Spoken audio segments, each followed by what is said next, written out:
What means for you being Hopi? In one sense, I'm not Hopi yet. We say that people are born into this world Hopi. They are born without sin. But once you go through life and you commit some kind of wrong or you violate a rule or a law, then you lose your Hopiness because now you are tainted and you become a person. So the idea of living this life is to regain the Hopiness that you lost early on. Now, whether or not I will ever become Hopi is yet to be seen.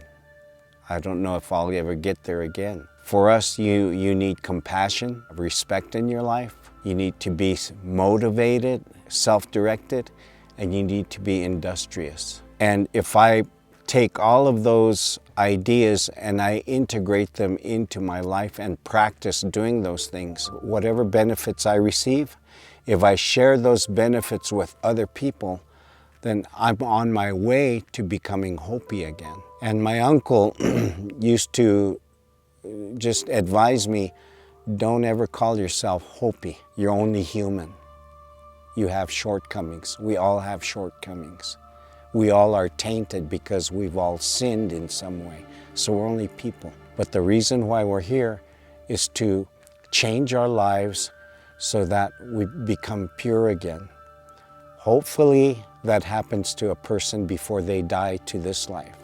I'm nobody special. I'm no one in particular. I don't call myself a father or a son or a glassblower or an educator. Other people give me that label. So when people ask me, well, if you're none of those things, then who are you? I said, well, for one thing, I'm no one special. I'm no one in particular. I am who I am. I'm just me. If you remain humble and recognize you are who you are, living true to yourself, this is how you practice authenticity. And authenticity brings empowerment.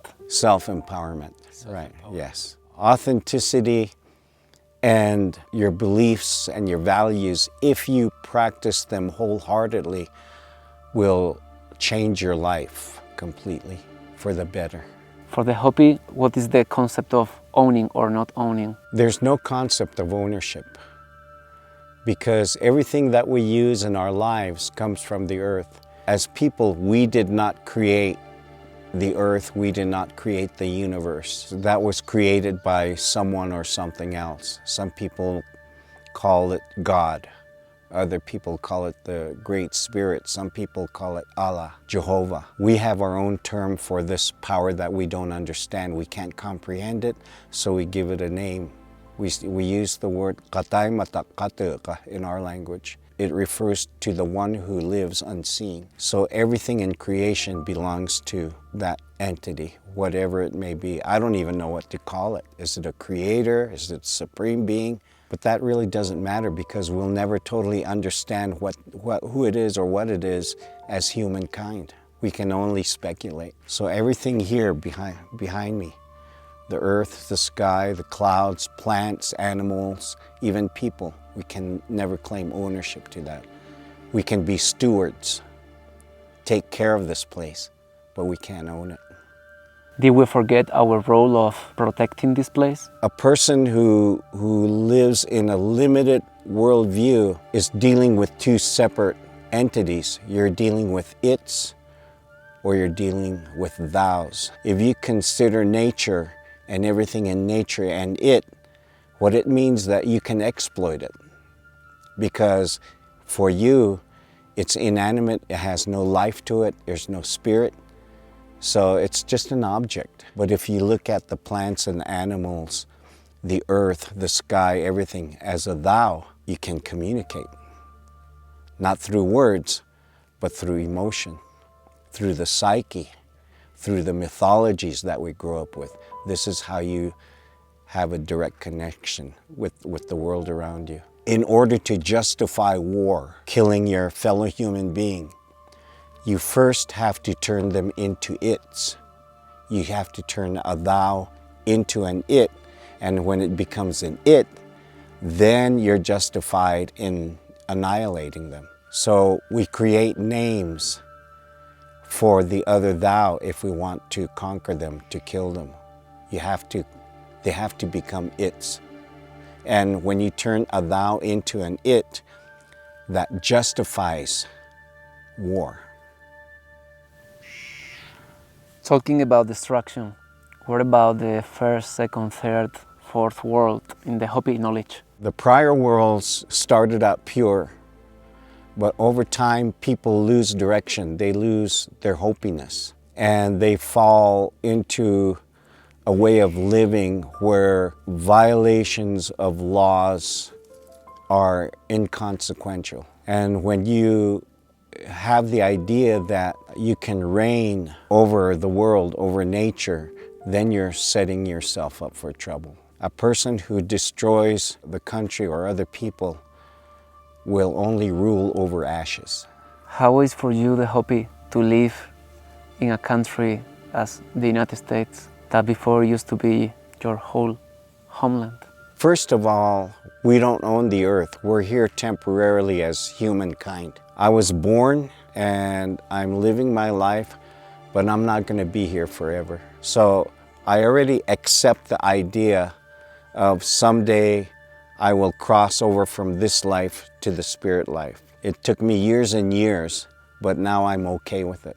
When you're okay with dying, so not tomorrow or not even next year, but if you're comfortable with the idea that yes, at some point I need to give up this life here to go to another life, then your fear of death and dying is also starting to come down, and you get to a point where you accept it. So for us to be where we are today, it's challenging because you're dominated by another group of people who have different values and different beliefs, and they look at you as its and not thous. And that's basically the history of America towards Native Americans. And usually it's the idea that my God is better than your God. It traumatizes an entire culture being subjected to conquest and being subjected to accept a religion that you don't really believe in. You know, forced conversion. All these things affect cultures. As a group of people, as Hopi people, we're still suffering from that cultural trauma that started in the 1500s with the Spanish coming into Mexico. So we're still living the trauma, you know. And trauma in an individual, once it happens, it's there to stay until you seek help and you come to terms with a lot of different things. You can bury your trauma and pretend you're living a wholesome life, but trauma refuses to be buried. Any trigger in your life will bring the trauma back out. And this is why we have addictions today. It's just that trauma manifesting in a lot of different ways. How do I feel about it? I accept the situation as what it is, because I cannot go back and change the past. The past is already done. You know, we can't fix it, but we can fix our future. I try and live according to my own values and my own beliefs. I accept certain ideas about institutions and laws and things like that, and I can respect them. But the bottom line is, I need to be authentic to myself and live according to the values and the beliefs and living a life that I feel is right for me. Because what I feel is right for me may not be right for you. And so you have to seek your own path. So it's not my place to criticize other people. I try not to judge other people because I know I'm a little messed up myself. At least I have a place to live, you know. I live in a 8-foot by 16-foot tiny house, essentially. It has a couch that turns into a bed. It has a little kitchenette in there.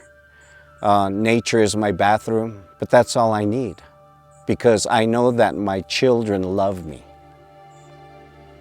That's what's important. You know, I don't need a shower with golden faucets in it. I don't need to live in a mansion.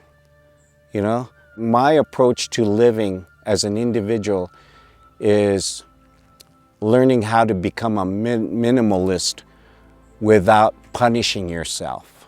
Why do you have, the Hopi people, long hair? Well, our belief in having long hair is that when I die someday and I cross over to the spirit side, in my afterlife, I'll come back here as a cloud. And the long, dark streaks of rain that you see coming down from the clouds, we say that's the hair of the people that's flowing down. So my hair is rain. And even though I'm not here in this world, I'm over on the other side, I'm still sharing my life with other people by bringing rain in the form of a cloud. What happens with the last breath when someone dies? Your last breath is your spirit, and it's going to go up there. I mean, think of it scientifically. Where are the molecules in your breath going to go? You know, some people's idea is, well, it goes to heaven. Well, where is it? Is it within the stratosphere or the ionosphere of the earth? Is it beyond that? See, Hopi's thinking is that, no, you're become part of the clouds. You're still right here. This is heaven. And I know there's a saying that says, depending on how you live your life, you're either living in heaven or you're living in hell already. The duality coexist. Yeah, they're integral to each other. That's what keeps life in balance, is duality. If you want up, you gotta have down. If you have left, you gotta have right. Day, night, spring, winter. They're opposites, but they complement each other. So if you want good in the world, there's gotta be a certain amount of evil. Otherwise, we wouldn't be able to tell the difference between the two ways of living. What is the most important thing that you learned in life? I can't give you that answer yet, because I'm still here. And you are still learning. Yeah, I'm still learning.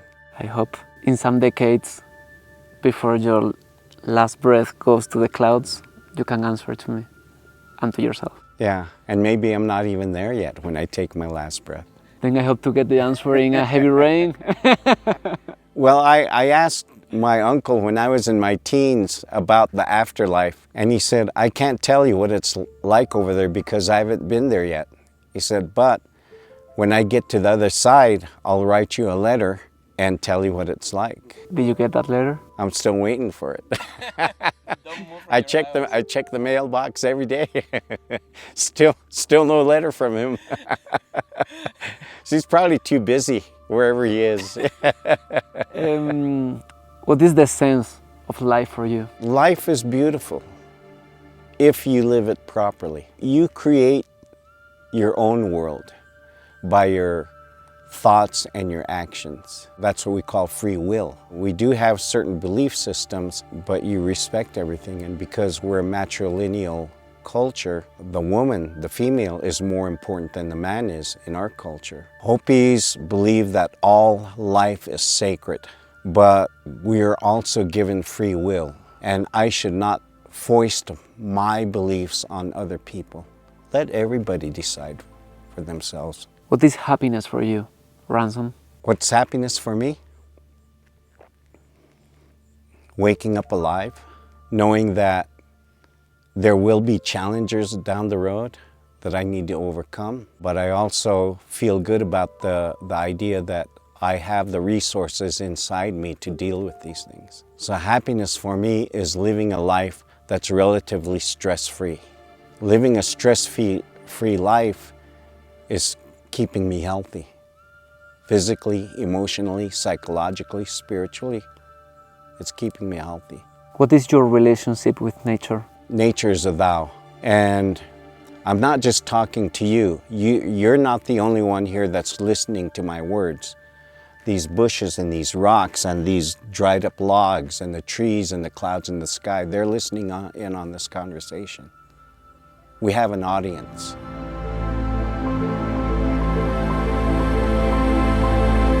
So, when you go about your business during the course of a day, you talk to them. You pray, and they're listening to your prayers. You don't have to go to any place special to pray. They say that our Creator will hear you no matter where you are. And this is just one of those places where I can reconnect with the world around me. And so that it's invigorating for my spiritual life. It's invigorating for my emotional life. There may be problems around.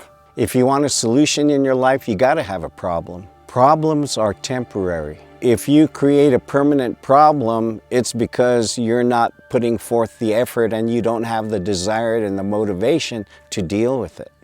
You let that problem fester. So you got to be motivated. You got to have the desire to overcome the problem. If not, just live with it. You know, let it eat away at you. Many things may be happening around, but it's our choice to be contaminated by them or not. Yeah, that's what I tell my peers, people who are still dealing with addictions. I'm surrounded by negativity everywhere that I go, but that doesn't mean that I have to contaminate myself with that. Something that I really liked about your culture is this that you said, that you don't want to convert, convince, proselytize anyone. No, that's not how our culture is set up, because the idea of the corn, they're varied, there are many colors, there are different ones, and the instruction was pick the corn that you're going to live by. Let it nourish you. Nourish yourself with this corn that you choose. It doesn't matter which one you pick, it's all the same substance, and they will all take you to the same place. The corn symbolizes the choices of values, and if you want to use the word religion, and understanding that Hopi people, we do not seek converts because everybody has their own corn. We don't proselytize because everybody has their own corn. But the warning that my uncle gave me years ago when I was still young, very young, is he said, at some point in time, someone's going to come and tell you that their corn is better than yours and you should be eating their corn. And some of these people will try to force feed you their corn. And he just said, those are the ones that you have to be careful of. And look at today's issues, you know. These are all religious wars, basically, that we're dealing with today as a global community. And then the Spanish came with the cross and the sword. I imagine that wasn't a happy time. But again, where would we be without forgiveness?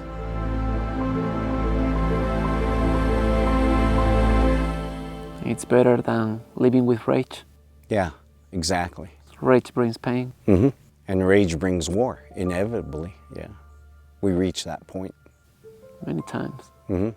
And we still haven't learned. Stepping against the same rock over and over. Over and over and over again. It's a pattern. Yeah, but you know, they talk about breaking the cycle, right? Well, when are we going to break this cycle? And it's not just going to take a small group of people marching down the street holding signs. You need much, much more than that. It's got to be a global effort. What can you share about the Hopi prophecies? I'm not going to talk about that. Any prophecy that you think of, it can be abused. You can manipulate people with that. In some cases, prophecy can be a scare tactic. We're not allowed to talk about certain things out in the open. That's only reserved for a group of people who have been initiated into a given group that conducts certain ceremonies and rituals and things. And you know, we're instructed, this is not common knowledge, this is just for you. Is life out of balance? In my personal opinion, yes. It's been out of balance for a very, very long time, especially when I study history. There's always hope to rectify it and to make it right again. But with each passing day, when I read the news, the headlines, it gets just a little more bleak every time. I don't have the power to fix the world. I don't even have the power to fix my own family. But I do have the ability to fix myself if I truly have that desire and if I'm motivated enough to do so. I have seen in the United States that for many people, money is the goal and the purpose of almost everything. Mm-hmm. What do you think about that? When I was a teacher at our local school, it was an elementary school, even back then, teachers were underpaid. And so I carved kachina dolls, which is a traditional art, to supplement my income. I had a visit with one of my uncles in the village right around that time, and he said to me, if you're carving them just for the money, you're doing it for the wrong reason. And he said, yes, money is now a part of our lives. It's never going away.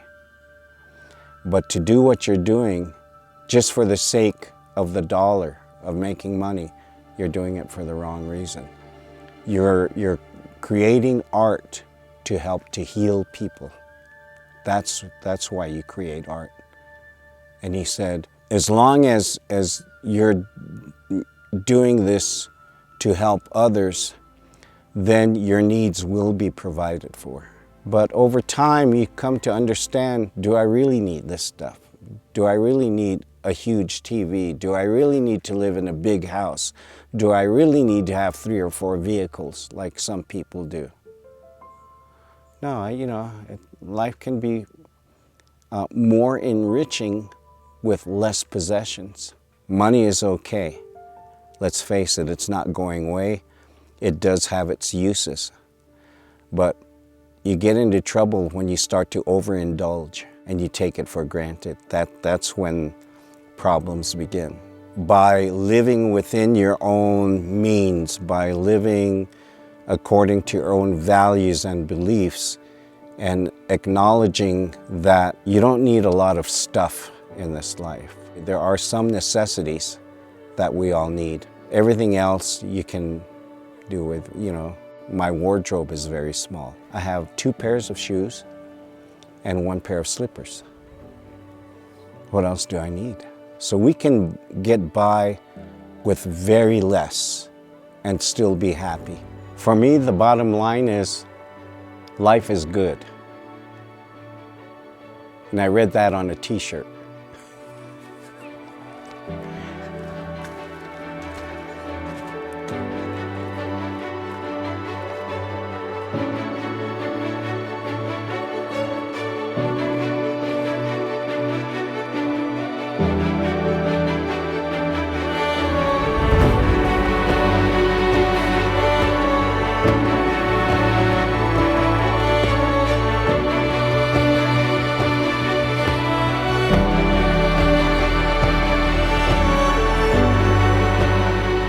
El día que lo conocí, Ramson no se sorprendió, pues, según me contó, ya me había visto en sueños. Él sabía que llegaría a su casa proponiéndole algo. Ese algo era grabar y compartir su conocimiento. Conocimiento que ahora puedes compartir tú con quien creas que deba escuchar esto.